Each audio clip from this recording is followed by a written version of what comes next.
حضرت امام حسین رضی اللہ تعالی عنہ مدینہ المنورہ میں قیام پذیر ہیں، مدینے میں آپ رہتے ہیں. ادھر حضرت امیر معاویہ رضی اللہ تعالی عنہ کا انتقال ہو جاتا ہے. حضرت امیر معاویہ کا انتقال ہوا تو امیر معاویہ رضی اللہ تعالی عنہ کا انتقال ہوتی ہی یزید بنی یہ حکم نامے اور خطوط چاروں طرف لکھنا شروع کر دیا اور لکھ کر جو ہے یہ حکم نامے بھیجنا شروع کر دیا کہ میری بیعت لی جائے اور جو ہے لوگوں سے میری بیعت کرائی جائے.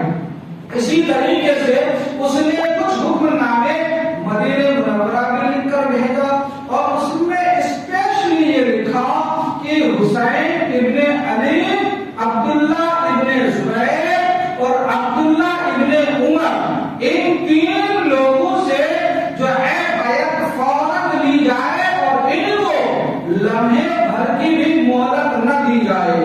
اگر یہ ہماری بیعت کرتے ہیں تو ٹھیک اور نہیں کرتے ہیں تو انہیں قتل کر دیا جائے. یہ حکم نامہ مدینے کے گورنر کے پاس پہنچتا ہے. اس وقت مدینے کے گورنر کون تھے؟ ولید ابن عقبہ. یہ نرم دل آدمی تھا اور جو ہے حالات شناس انسان تھا. اس نے کہا یہ کوئی آسان اور معمولی کام ہے، عبداللہ ابن زبیر سے بیعت لے لینا، عبداللہ ابن عمر سے بیعت لے لینا، حسین ابن علی سے بیعت لے لینا. تو اس نے حالات کو بھانپ کر مشورے کے لیے مروان ابن حکم کو بلایا کہ اس سے پہلے مشورہ کر لیا جائے. جب اس کم وقت لعین کو ولید ابن عقبہ نے مشورے کے لیے بلایا تو اس کم وقت میں صحیح مشورہ دینے کے بجائے اس نے غلط مشورہ دیا. اس نے مشورہ یہ دیا کہ ایسا ہے جیسا یزید نے کہا ویسا ہی کرو. انہیں سب سے پہلے حسین ابن علی کو بلواؤ اور بلوا کر ان سے بیعت کرو. اگر وہ بیعت کر لیتے ہیں تو ٹھیک، نہیں کرتے ہیں تو انہیں قتل کر دو. اس کے بعد ان دونوں افراد کو بھی بلواؤ اور یہ بھی بیعت کر لے تو ٹھیک، نہیں تو انہیں قتل کر دو. اللہ اکبر. یہ مروان کے بارے میں حضرت عائشہ صدیقہ رضی اللہ تعالیٰ عنہا فرماتی ہے، بخاری کی حدیث ہے کہ یہ جب اپنے باپ حکم کی پیٹھ میں تھا تبھی حضور نے اس پر لعنت کر دیا تھا. حضور نے حکم پر لعنت کیا تھا.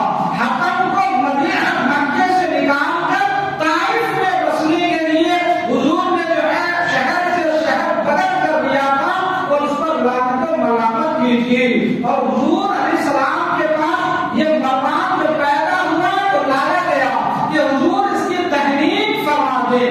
تحریک مطلب کوئی بزرگ میٹھی چیز اپنے منہ میں چبا کر اپنی تالو سے لگا کر پھر بچے کی تالو میں لگا کے تو اسے کہتے ہیں تحریک. تو حضور نے تحریک سے منع فرما دیا اور فرمایا یہ جو ہے گرگٹ کا بیٹا گرگٹ ہے. اور حضور نے اس کی تحریک نہیں فرمائی. جو اتنا بڑا لعنتی ہو تو اس سے خیر کی بھلا امید تو ہو نہیں سکتی. اس نے یہ غلط مشورہ دیا. بہرحال ولید نے حضرت امام حسین کو پہلے بلوایا اور بلوایا تو حضرت امام حسین چند لوگوں کے ساتھ ولید ابن عقبہ کے پاس پہنچے. جب پہنچے تو ولید ابن عقبہ نے کہا کہ یزید کا حکم نامہ آیا ہے، آپ اس کی بیعت کر لیں اور ایسا ایسا اس نے جو ہے خط لکھا ہے. حضرت امام حسین اپنے ساتھ جو لوگوں کو لے کر گئے تھے آپ نے پہلے ان کو دروازے پر کھڑا کر کے یہ فرما دیا تھا کہ اگر اندر ہماری آواز اونچی ہونے لگے تو تم اندر آ جانا اور اگر ہماری بات چیت کی آواز اونچی نہ ہو تو پھر تمہیں آنے کی ضرورت نہیں ہے. لیکن ولید ابن عقبہ تو نرم دل آدمی تھا.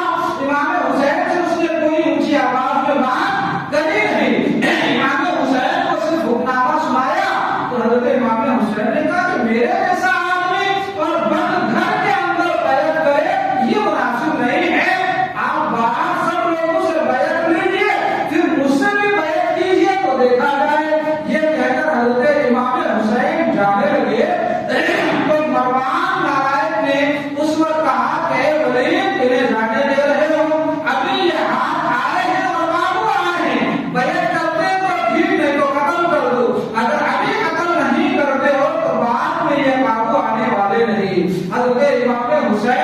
کے اوپر برہم ہوئے. بہرحال امام حسین چلے گئے.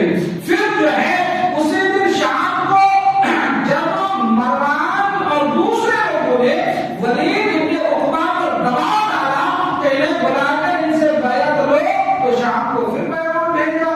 حضرت امام حسین نے شام کو فرمایا کہ ابھی رات ہو گئی ہے، کل دن ہوگا تو دیکھا جائے گا، ابھی میں نہیں آتا.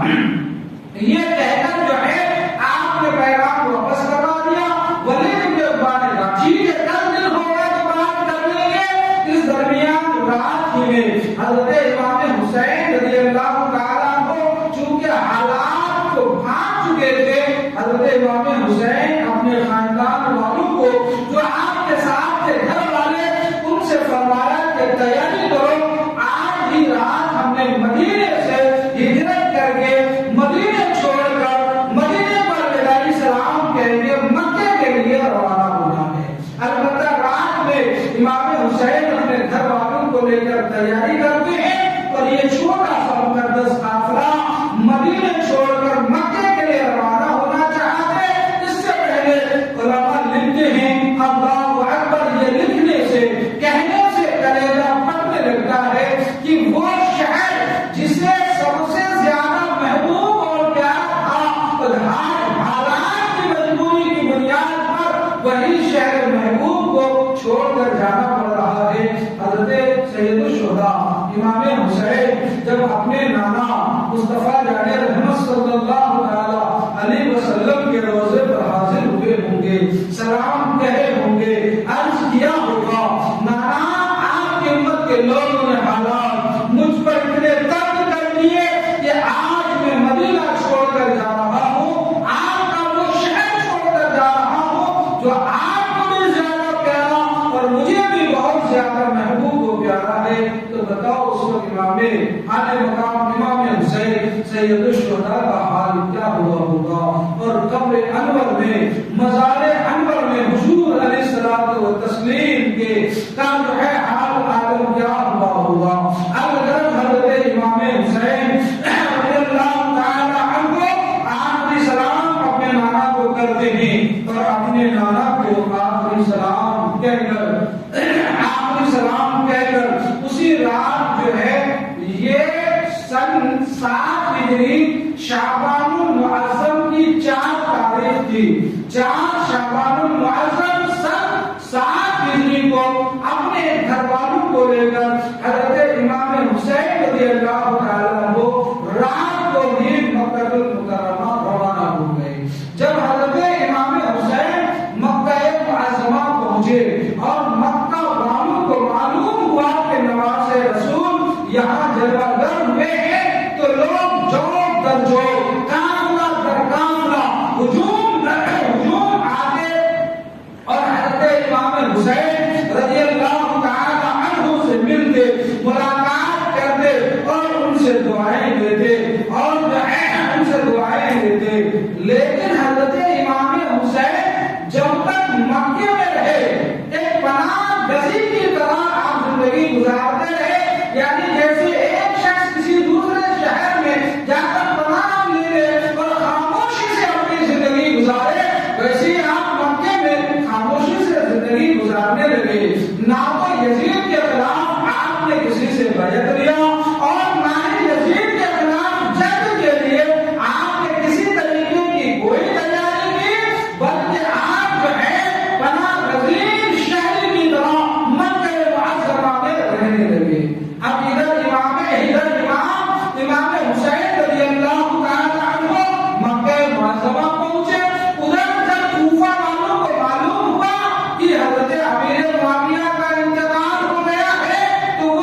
لیکن اس میں جو لوگ سنجیدہ اور دانشمند و مفکر تھے اور جو اپنے قوم کے حالات سے واقف تھے، ان میں سے کسی نے کچھ لوگوں نے یہ ضرور کہا کہ دیکھو حضرت امام حسین کو دعوت دینے سے پہلے، یہاں بلانے سے پہلے یہ طے کر لو کہ جب وہ آئیں گے تو ان کے دشمنوں کے ساتھ تو مقابلہ تو کرو گے، ان کا ساتھ تو دو گے، اگر ساتھ دو گے تو ٹھیک ہے بلاؤ، اور اگر ساتھ نہیں دیتے تو پھر انہیں نہ بلوایا جائے۔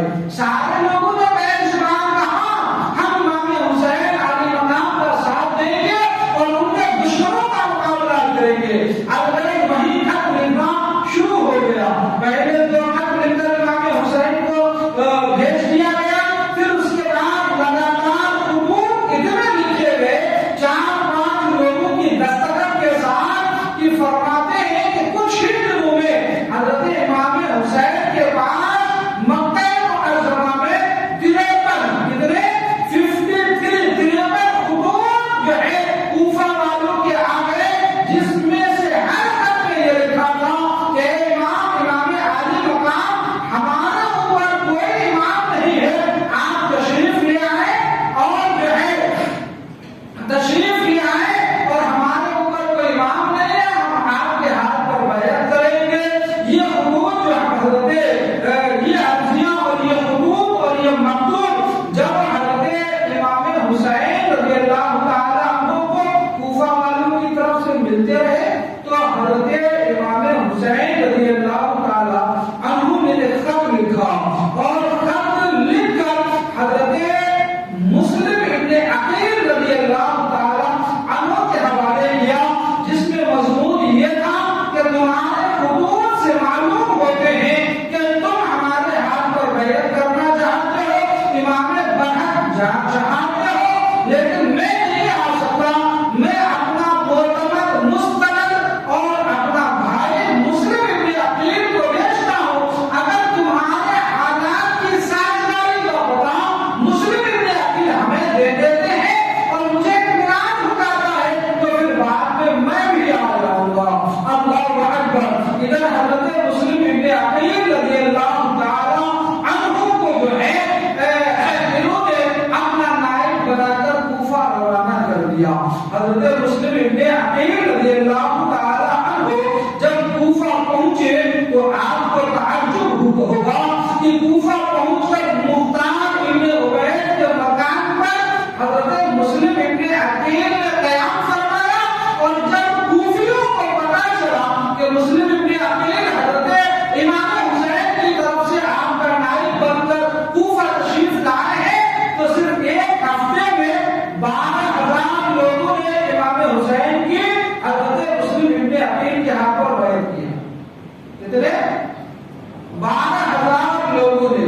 جب 12,000 لوگوں نے بیعت کیا تو حضرت مسلم ابن عقیل رضی اللہ تعالی عنہ کو اس بات کا یقین ہو گیا، ان کی جوش عقیدت و محبت کو دیکھ کر کہ یہ واقعی امام حسین کے حق جو ہے دستے حق پرست پر بیعت کرنا چاہتے ہیں، تو انہوں نے حضرت امام عالی مقام کو خط لکھ دیا کہ یہاں کے حالات بالکل درست ہیں اور واقعی یہاں کے لوگ آپ کے ہاتھ پر بیعت کرنا چاہتے ہیں، لہذا بھائی آپ جو ہے یہاں تشریف لے آئیں۔ جب حضرت مسلم ابن عقیل رضی اللہ تعالی عنہ کا خط حضرت امام عالی مقام رضی اللہ تعالی عنہ کو مل جاتا ہے، پھر حضرت امام حسین رضی اللہ تعالی عنہ کوفہ جانے کی تیاری فرماتے ہیں۔ ابھی تاریخ اور بھی ہے، انشاءاللہ کئی دن بھی ہیں، آپ ہمارا ساتھ دیں تو انشاءاللہ تفصیل سے اطمینان کے ساتھ پورے کربلا اور کوفہ کی تاریخ آپ کے ذہن میں اتار دوں گا۔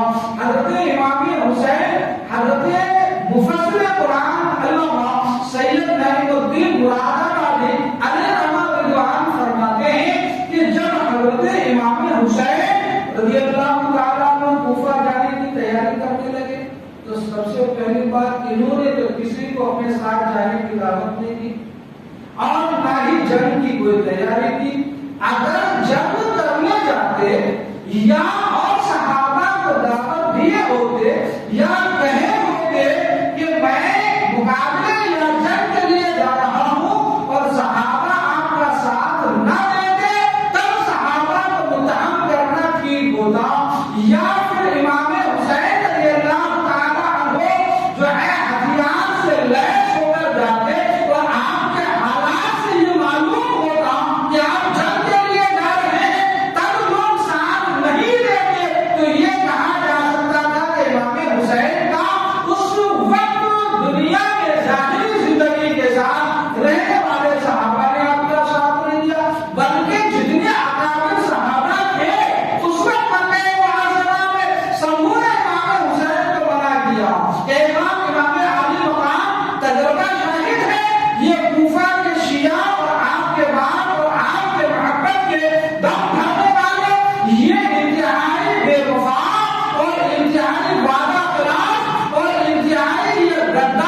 جبکہ امام حسین کو بھی اس بات کا پتا تھا کہ میری شہادت کے تذکرے مشہور ہیں، میں شہید کب پورا جاؤں گا.